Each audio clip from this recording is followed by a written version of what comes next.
You're listening to the Sex and Psychology Podcast, the sex ed you never got in school and won't get anywhere else. I am your host, Dr. Justin Lehmiller. I am a social psychologist and research fellow at the Kinsey Institute and author of the book, Tell Me What You Want, The Science of Sexual Desire and How It Can Help You Improve Your Sex Life. I've said it before, and I'll say it again. For as long as humans have been having sex, they've been having kinky sex. So let's talk about the history of kinky sex. In this episode, we're going to explore the roots of a number of popular fetishes. For example, we'll talk about how leather, nylon, and feet all came to be eroticized in the first place, and the backstory behind each of them is utterly fascinating. We're also going to talk about the history of porn, which is another really interesting subject. While we have a tendency to think about porn as something that was simply designed to create arousal, it's more complicated than that. Historically, a lot of porn was actually designed for political purposes, so we're going to dive into that. We'll also talk about the history of hentai porn and how it came to be so popular. I am joined once again by Esme Louise James, who is best known for her Kinky History podcast and social media series, which has amassed nearly 3 million followers. Esme is a PhD candidate at the University of Melbourne, and her thesis traces an aesthetic of the erotic across 18th century literature. Esme is author of the new book, Kinky History, a rollicking journey through our sexual past, present, and future. This is going to be another amazing conversation. Stick around, and we're going to jump in right after the break. When it comes to good sex, confidence is key. When you're not feeling confident, it can become difficult to get and stay aroused. A lot of guys really struggle with this because when there's performance anxiety present, the brain starts getting in the way of the penis. So here's a solution for bringing confidence back into the bedroom. It's called Exerciser, and it's the world's best-selling penis pump with over 1 million satisfied customers. Exerciser harnesses the power of water through a hydraulic vacuum to draw blood safely into the penis and promote healthy circulation. Exerciser is the world's only FDA-regulated hydro pump, and it provides a discreet and effective way to enhance penile health and performance. Some of the benefits include improved erection quality, more staying power, and more intense orgasms. It only takes a few minutes per use and can easily be added to your regular bathing routine. The greatest benefit is typically felt after just 2 weeks of regular use, but similar to the gym, results vary by user and use. Exerciser offers a 60-day, 100% money-back guarantee, starting from the day the product lands on your doorstep. If the user is not satisfied for any reason, they'll receive a full refund. To learn more and get a 20% discount off of your purchase, check the show notes for the link or visit exerciser.com/SAP. That's exerciser.com/SAP. Okay, Esme, let's dive into even more kinky history. Today, we're going to be talking about the history of fetishes and pornography. So let's start by diving into fetishes. Something you talk about in your book is the fact that a lot of people are turned on by leather. And I think many of us just kind of take it for granted that leather has some sexy connotations to it. But why is that? When and where and how did leather become this fetishized object? So how did we get into leather in the first place? Love is a really fantastic conversation when we're looking at where do fetishes come from, whether, it's nature, nurture. Now, it should be said that leather has had a history that we see in the ancient world, especially in places like Rome. There was a tradition of sex workers in Rome who would solely be dressed in leather. So there was this kind of association with the animal hide, even back in ancient times. But where this really kind of sets off as a fetish is after the world wars. And as men are returning from war, there's this sense of what would kind of be the start of the biker gangs and everything, but the men coming back from war and bonding with one another, over collective traumas and just, having a safety net of men. Now, leather in particular was one of the, main things that a lot of the uniforms are made out of in war.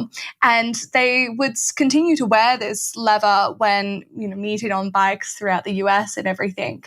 And leather then becomes this almost like symbol of this like macho manhood, but it's also linked to the queer community because a lot of these communities were safe spaces for men to explore their desire, just as many of them had during their time at war together.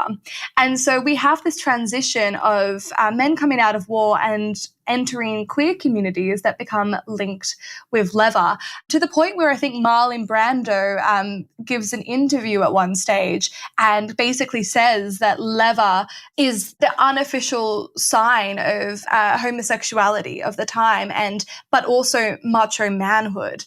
And there's really this turning point of seeing leather as this very kind of sexualized fetish object, which becomes part of really the origins of the kink community in particular. Yeah, so interesting, and how, there's a connection between leather and World War II. And, leather isn't the only clothing object that people started to sexualize during that period of time. You also talk in the book about how this is around the same time that nylon came to be a very popular sexual interest. So tell us a little bit about that. How did nylon come to be associated with sex and fetishes?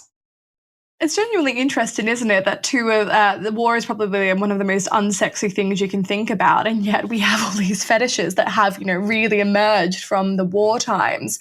But nylon's a fascinating one. Nylon stockings, only just before we enter World War II, come on the market by DuPont. They kind of invent the first nylon stocking that isn't a silk stocking. It's much more durable. It's going to be much more affordable, and it showcases at a New York fair and, just takes off in popularity. However, within 1 year's time, we see the start of the World War and recruitment. Now, in the previous World War, a lot of the equipment, military equipment like parachutes and bags and parts of the uniform was made out of silk. And so when DuPont had invented this nylon stocking that was more affordable, there was this instant kind of agreement that all of the nylon would now be shipped out to make all of the parachutes and everything. And this included women essentially donating their nylon stockings to the cause. So there was collection points for women to donate all of their used and unused nylon stockings to be sent off and used for military material. But women had fallen in love with the nylon stocking, especially at the time where this was, really part of the undergarments of the time. And so there becomes this massive black market for nylon stockings. What would have cost, initially about $5 at the time would then be marked up to about $25, $30 in the underground nylon markets, to the point where in some places in America, if there was a break-in, the number one reason for theft or anything that they would look for was whether or not nylon stockings had been taken from the house. That's how they could determine if someone was breaking in for theft, because they were worth so much money. And when women didn't have nylon stockings, they started to paint their legs with the illusion of wearing nylon stockings with the seam running down the back. And there was a sense of nylon stockings becoming associated with liberty and freedom. And men that were at war would sometimes sneak out nylon stockings from their supply and would, gift it to women in Britain that they were staying with. And that's how one of the main kind of gifts you could give to someone if you were having an affair overseas while you were deployed was gifting their nylon stockings. And this all came to such a point that when the war ended, one of the slogans that was used was, "War is over, nylons are here." And the nylon stocking coming back was essentially this internalized metaphor of the war being over. There was this explosion of nylon stockings that became really fetishized within this time. It's got this association with liberty, the end of trauma. And you've also got this sense of, men and women reconnecting over the course of the war as well. It's just such a fascinating story. And it's now, in a lot of the times when we look at the most dominant fetish, it's sometimes number 4 or number 5. This is a very prevalent fetish for an item that's only been invented just about 100 years ago now. Yeah, it is so fascinating. And I think, in the case of both leather and nylon, what you're saying is that there is a lot of historical significance and symbolism associated with these materials that cause them to kind of have this sexualized nature to them that I think has then transcended generations that have followed. And so, it's interesting, like today, people who might be into nylon or leather, their reasons for it might be very disconnected from kind of like how this originated. But that initial interest that was generated is something that has really persisted over the years. Absolutely. Most of the time when people walk around in nylon stockings for their partner, they're not screaming war is over. War But is over. that war is over. Or maybe they are, who knows? But it's just so fascinating that you have what can be like the start of a fetish that is essentially, if not passed down, but this sense of the sexualization remains and can continue to influence people by the way that it's shown in media and marketing, to the point, as you say, it's still so dominant today. Yeah, but can you imagine like if the government today was like, send us your underwear so we can make parachutes for the military? Like, somebody would be like, that military commander's got some kind of kink for used underwear or something. But I feel like we would be a lot more critical of it today. We wouldn't be going to donate our G-strings or whatever they need this time round. Or maybe we would, who knows? Who knows? Time will tell, I guess. We'll see. So feet are another popular fetish object, and it's one of the most common. So, for example, in my research on sexual fantasies, which I saw you kindly cited in your book, I found that about 1 in 7 adults said that they'd had a fantasy before in which feet or toes had played a prominent role. So what can you tell us about when feet started to become popular? Feet have always been popular, and I think this is the most fascinating part of this fetish. Going all the way back to, when we have some of the first instances of writing, I'm thinking about some of the ancient Greek works and everything. We see this fantasization and pedestalization of the foot. In stories like the Iliad and the Odyssey, the feet of people are always described. The woman's lovely feet, her pretty feet. There's a lot of time spent describing women's feet. In, the origin story of Aphrodite by Herod, and one of the things, her beautiful feet walk on the ground and life spurts underneath her gorgeous feet and through her toes. And there's a lot of time spent on the foot. And we see this in ancient Rome as well. We see this in ancient China. There's this constant idea of like fantasization about the foot. And we've had a few theories about where this foot fetish comes from and why it is so dominant. One of them comes from Dr. Ramashandra, who was studying phantom limb syndrome. And while he was studying phantom limb syndrome, he found in those patients that not only would they be able to feel where their missing limb was, this kind of sensation that it was still there, but when that sensation was stimulated, they also felt sexual stimulation, which was a kind of accidental discovery of his research. And so he proposed in his paper that potentially in some people, there is a cross-wiring of the area of the brain that's responsible for stimulation in the feet and the area of the brain that is responsible for stimulation in the genitals, because these are very close together. Then, that's the kind of like physiological theory. And then on the other side of things, there's been studies done about the fact that foot fetishes become most common during sexually transmitted epidemics in history. And I found this one fascinating coming from that, history side of things. But they've seen in the 13th century gonorrhea epidemic, the 16th, 19th century syphilis epidemic, and, more recently in the 1980s during the AIDS epidemic, that whenever we have these sexually transmitted epidemics that make, interaction with someone else's genitals far more risky and, they're really trying to get people not to do it, the next area of the body to be sexualized is the foot. The troubadour poets start singing praise to like the beautiful foot of the woman and write endless poetry about her slender feet, the arches of feet. The feet become the focus. In the 16th century, we kind of get this fashion of toe cleavage that comes out, where the shoe will kind of sit just so you can see the start of every single toe. And that becomes this like, giant fad. And a lot of the paintings and portraits you will see of the time really kind of have the woman with that one little toe sticking out so you can kind of see the toes. And in the 19th century, that's where we start to see, or at least in recorded history, fetishes and stimulation kind of being offered at brothels across Europe and America. And it's really fascinating because there is this constant, occurrence that when the genitals are off limits, we go to feet. So is there a biological factor in play? We don't really know.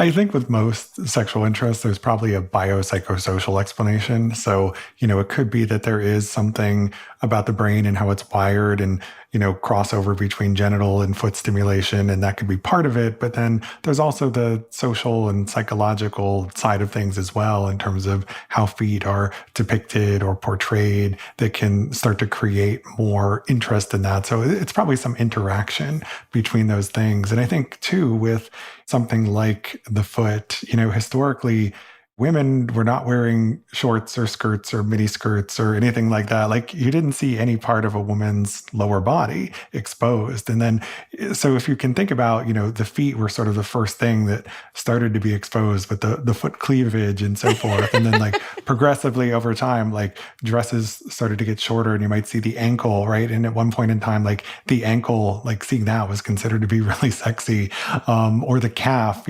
lots of women actually didn't used to shave below their knees, like when, in cultures where leg shaving was common. But yeah, it's something where sort of gradually you've seen more of women's legs and feet over time. But I think, with the feet being kind of like the first thing that you saw, that might have started to lay the groundwork for some of these foot fetishes. Absolutely. And one thing that I did find really fascinating as well, when we're kind of like, I suppose, looking at that biosocial factor, and we're taking into consideration that the most recent time, at least from this study that we saw, this giant uptake was during the 1980s, during the AIDS epidemic. And if we do a breakdown, and I think this came from your study into sexual fantasies, the breakdown of the numbers of people who were interested in all of these desires, men were, the people who are most interested in feet. And then after that was gay men in particular have this really intense interest in feet. And I thought that was really fascinating because, as you're saying, it's the men that were looking at the women's legs and everything, and these skirts getting shorter and everything. And then you have during the AIDS epidemic where there's this real push in a lot of pornographic magazines all of a sudden towards feet and legs and everything. And when the gay community is most affected by the AIDS epidemic, I think it's really interesting that when, you did your study, they were such a dominant factor. And I wonder if, that would have been the case if it was the other way around. I found it genuinely fascinating. Women, we're sitting pretty low down on the list of people interested in feet. We need a bit more foot entertainment. Really get us going. Yeah, it is so interesting. And yeah, that is something that I've seen in my research and other work, is that, interest in feet predominantly is among men, but seems to be especially higher among gay and bisexual men in particular. And I think that's an area that is definitely worth exploring more. So let's talk about the history of porn. Now, before we really dive into that, I want to ask an important question. So we know that erotic depictions and erotic art have a very long history, but how do we know if they were actually pornographic or not, right? Not everything that depicts sex or nudity is porn. Porn is very much in the eye of the beholder, and it's quite subjective. So as a historian, when you're looking at old erotic depictions, how do you determine or say what is porn versus what isn't? It's a really interesting debate, and I think separating the idea of, erotic art and work from pornographic art and work is really, really important to do. It's the same thing when we look at the history of sex toys, for instance, and, we can say, well, that's just a stone phallus. Maybe it was used to decorate the caves. And then we look at, okay, well, no writing of the time describes people using it. So they probably were using it. And so when we kind of see all these like erotic depictions, a lot of them, especially in places like ancient Rome, for instance, and when we go around the sites of Pompeii, there's a sense that exposure to sexuality and erotic art was a lot more common than we see today. So it wasn't always sexual. They have penises, literally hanging from roofs and above some of their doors and everything to ward off evil spirits. But at the same time, in some of the Romanian brothels, we see erotic artwork that is around all of the rooms and everything. And that is very clearly there to stimulate sexual ideas and excitement. So we know ideas of erotic art being used as we would see as pornography, essentially, to really get people going. So it has been around for many, many years. Pornography as a genre is only defined in the 18th, 19th century. That is actually where we define media that is made and solely intended to stimulate sexual desire.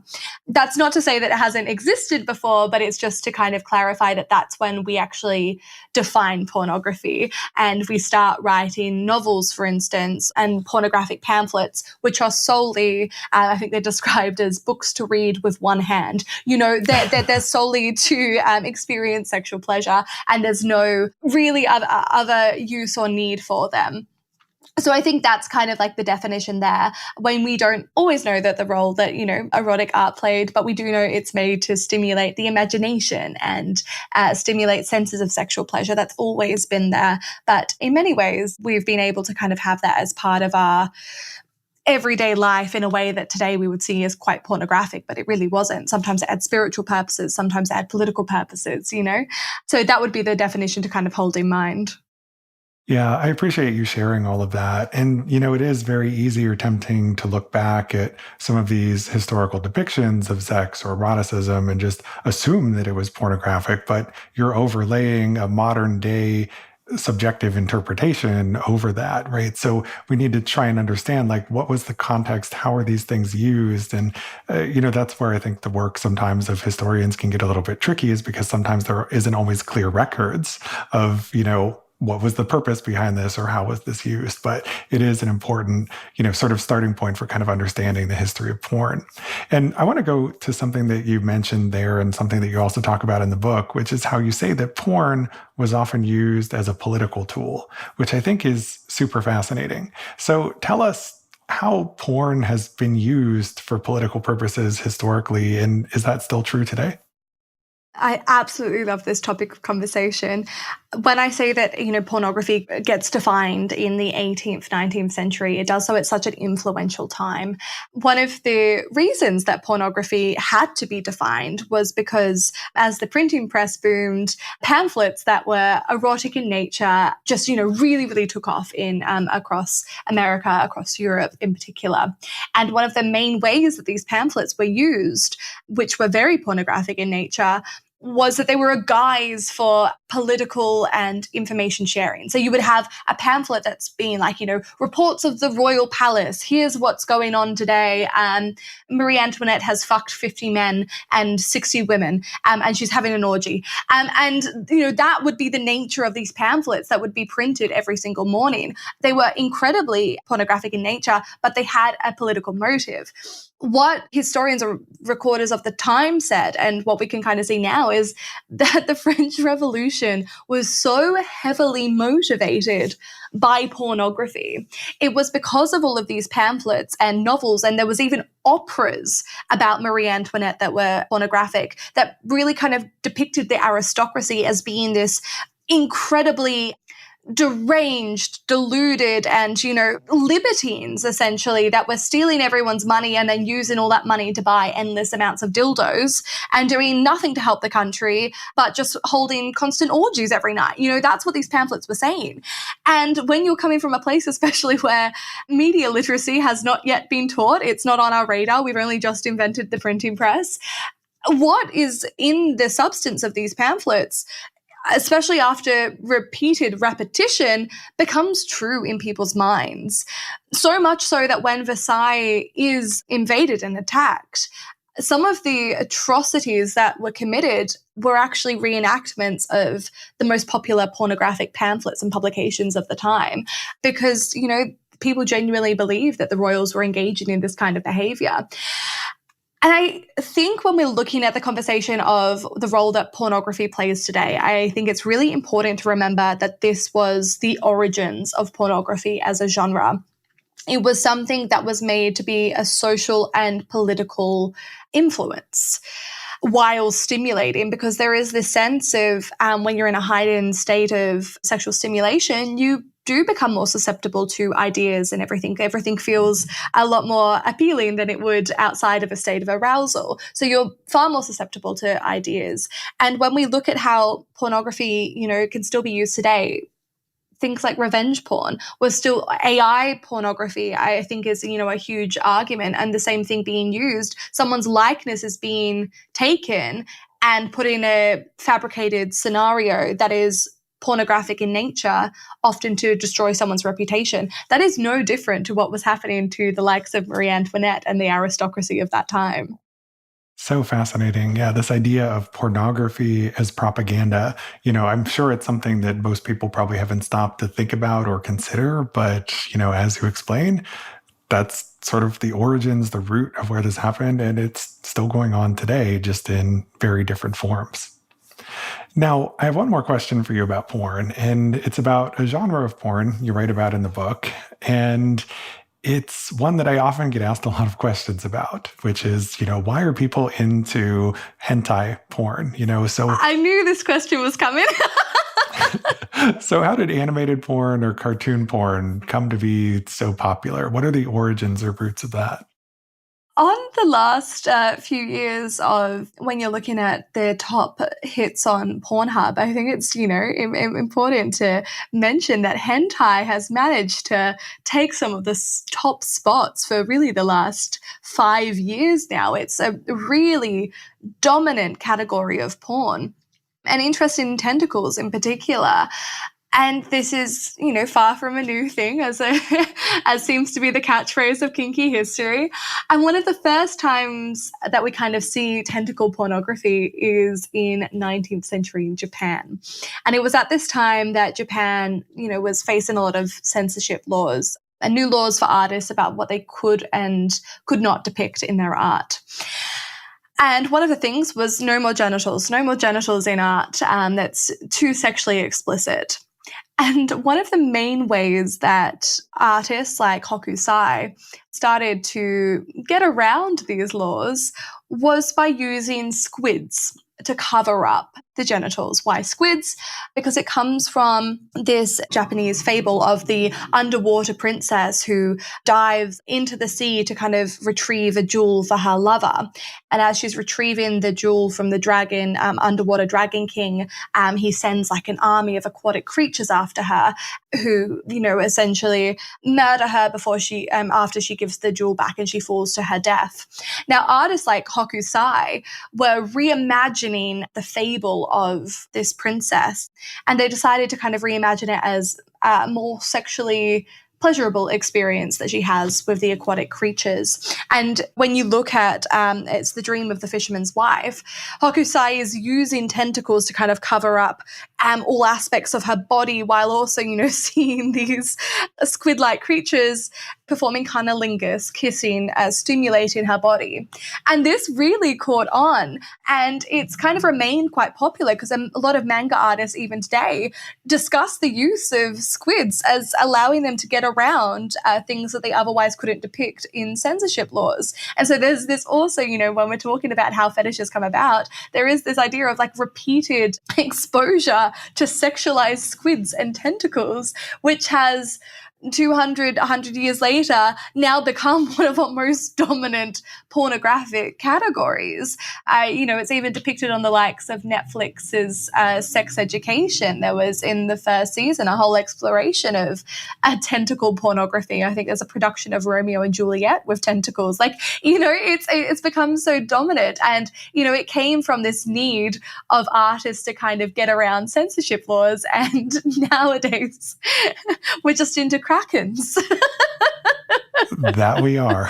So, yeah, I think the lesson from that and from a lot of the other stories you've shared is that Sexual desire always finds a way. If there are restrictions or limitations that are placed on our sexuality, for example, via censorship laws or via sexually transmitted infection epidemics or other types of social or institutional restrictions on sexuality, sexual desire finds a different way to express itself to gratify its needs. And I think this can help to explain in a lot of ways why we are kinky people, and we've always been kinky, right? It's because our sexual desire is just so flexible and adaptable to kind of meet like the circumstances of where we are at a given point in time.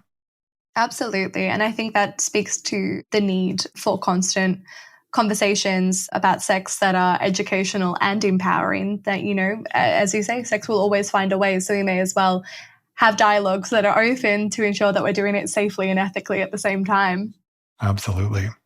Well, thank you so much for this amazing conversation, Esme. It was a pleasure to have you here. Can you please tell my listeners where they can go to learn more about you and your work? Absolutely.